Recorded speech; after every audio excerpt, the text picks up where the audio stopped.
Hi mga idol, maayong buntag mga idol no og back to work na pud ta mga idol no. So mang-scrap na pud ta mga idol no kay mo man ato ang hanap buhay mga idol no. Mo man atong realidad mga idol, mang-scrap gyud ta mga idol para ta kabugas mga idol.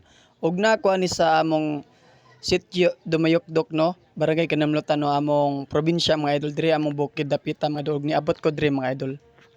Unya santang nangiskap ko mga idol no, so padong tanig butuan mga idol no.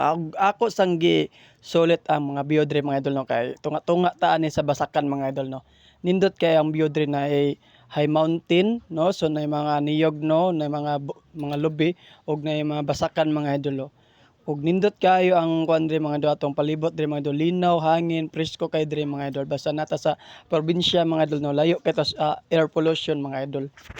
Og maniud to sa dayta ninyo mga idol no, kay gigutom nga tong pobreng katribo no, kay kapoy man gyud ning mangisap mga idol, pero okay ra gyapon mga idol kay diri man ta nabuhi no, diri man ta makakaon. Og sudan din ako mga idol no, fried chicken nya sabuan na tog tubig mga idol. Og masing matinga mo nga gisabuan na tog tubig kay ako man gyud nang diskarte mga idol para dali ra matulon ba no, kay siyempre init kayo sigit-sigit sagit no, kay wala tay trumpan no. Og pila ra bay pagpaniud to nato mga idol no, og nakaabot na day ko ani mga idol no, og nanang ko diri sa balay mga idol. Og mo ni akong napalit mga idol no, nga scrap mga idol no, gubang nga motor mga idol. Og dira ko taman mga idol, dagang salamat.